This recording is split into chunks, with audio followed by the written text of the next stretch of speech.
Hernández con su anecdotario. Y el día de hoy, historias, tradiciones, monumentos, en fin. Adelante, Charlie, bienvenido.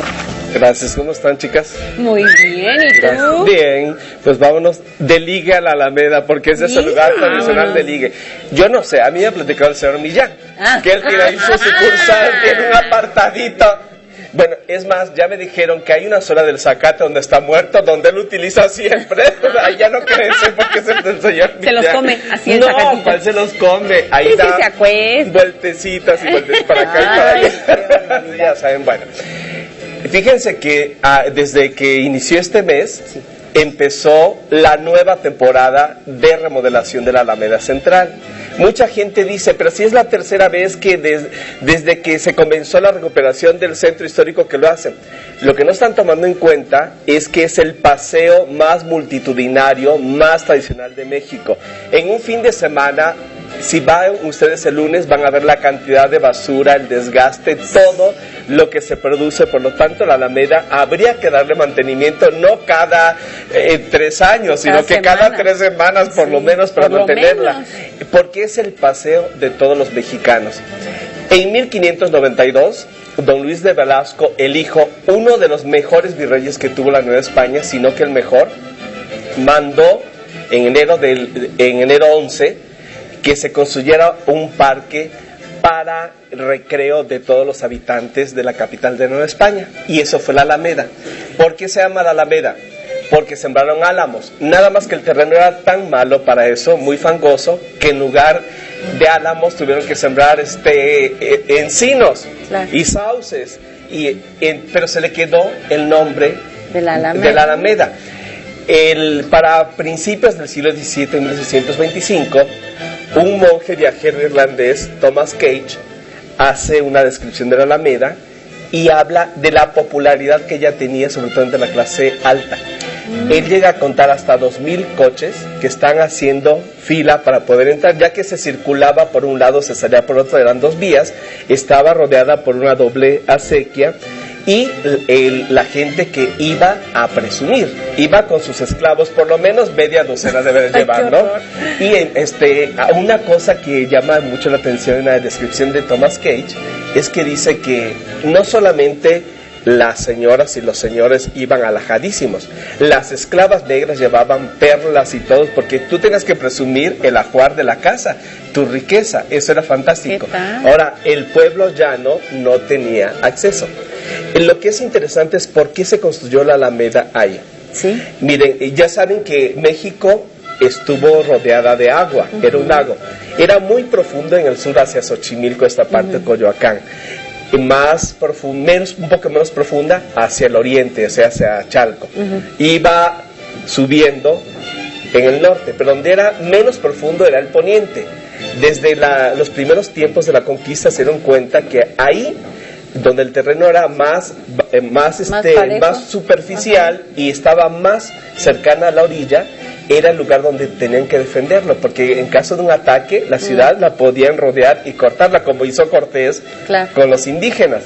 Por lo tanto, la orilla del lago llegaba hasta lo que es el eje central Lázaro Cárdenas, así que muy pronto comenzaron a desecar y era un terreno pantanoso. Por eso decidieron, para hacerlo más atractivo, crear la Alameda. Es fantástico. ¡Ay, qué bonito!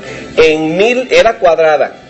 En 1770, el marqués de Croix, que muchos dicen Croix porque piensan que era francés y era catalán, y se decir Croix, él ordena que se amplíe la Alameda. Entonces se le quita la plazuela del convento de San Diego, que estaba en el poniente, y de Santa Isabel, donde está actualmente el Palacio de Bellas Artes, y se hace rectangular, de tal manera que quedó como de 520 y tantos metros por 259. Es inmensa la Alameda. ¿Sí? Hay 9 fuentes, esculturas, las fuentes son bellísimas, la mayoría son del siglo XIX, por 1850-51. Para mí la más bella es la de Afrodita, la de Venus, pero también la de Poseidón es bellísima, y la de Mercurio. Y la menos agraciada es la central, que es la de las Américas. Y fíjense, en la costumbre del robo, ha sido tradicional. No llevaba ni 10 años inaugurada la Alameda, que ya tenía su fuente central con una gran esfera de metal y se la robaron. Claro, cuando la recuperaron solamente pudieron usar la mitad y eso se convirtió en el tazón de la fuente. Las fuentes que están en las esquinas, que se llaman de las caritas porque tienen 4 caras, se sabía que ahí habían existido otras. Se decía que tenían seres mitológicos representados, etcétera. Hasta que se comenzó el plan de recuperación del centro histórico en el 2002, cuando se levantó el pavimento de la calle de Madero para meter la nueva tubería, se encontraron los restos de las esculturas. Y ahí se comprobó que efectivamente eran seres mitológicos, porque entre otras cosas muy casi completa se encontró la de Poseidón. Y dicen que otras era la de Ganímedes, que Ganímedes era un pastor muy bello, tanto que Zeus, el padre de todos los dioses, enloqueció y se lo raptó, convertido en águila. Entonces son las historias. El 1821, cuando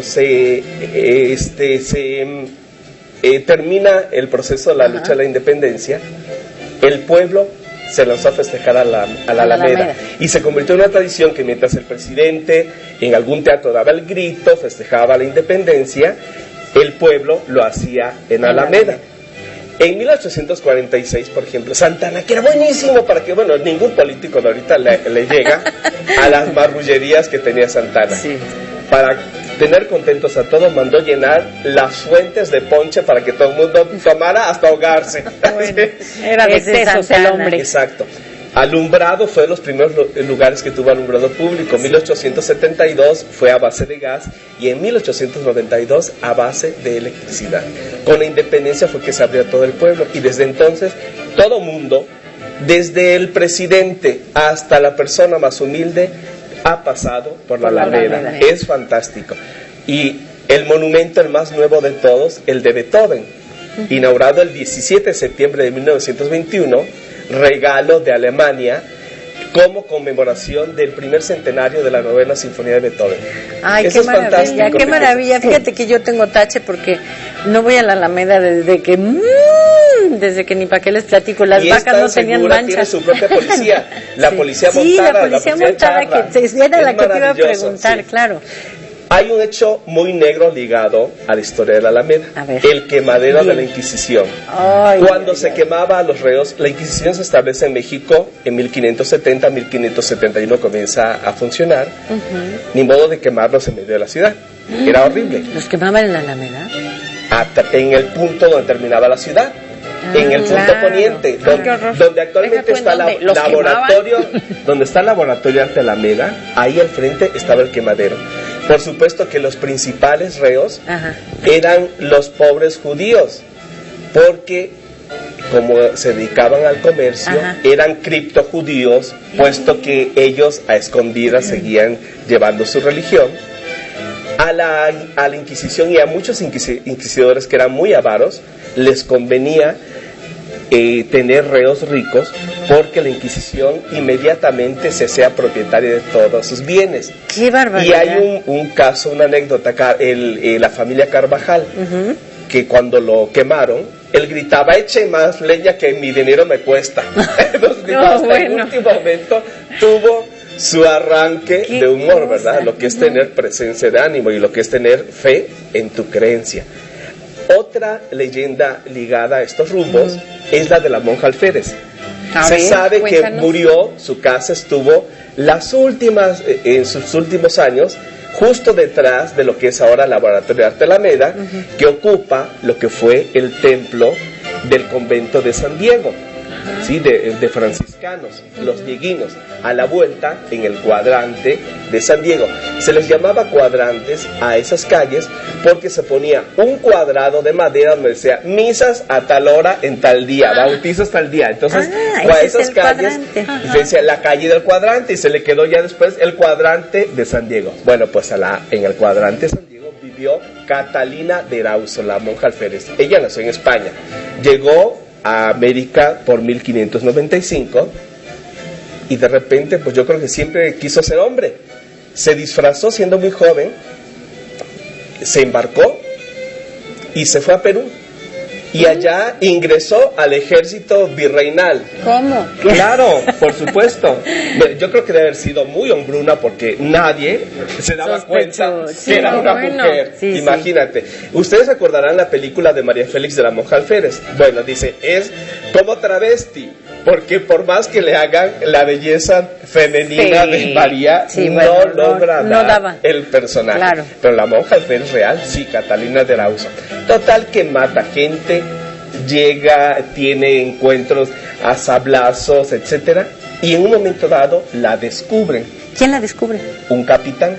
Sin embargo, dado que había sido tan arrojada en las luchas, había dado tales servicios, es la única mujer a la que se le permite seguir vistiéndose de hombre y portar armas.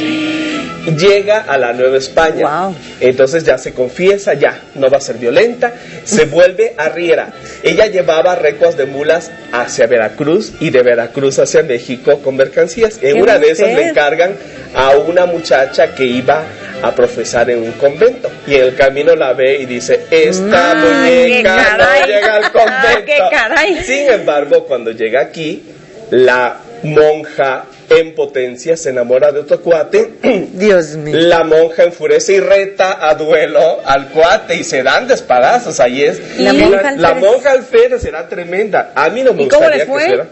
Bueno, ¿cómo le fue al pobre cuate? Obviamente lo salvaron porque la monja era tremenda. Y ya, sus últimos días vivió muy en paz. ¿Como monja? No, como monja. Eso ya no lo traía, como monja, pero no lo traía en la sangre. Así es, como monja. Pero bueno, el que tiene unas leyendas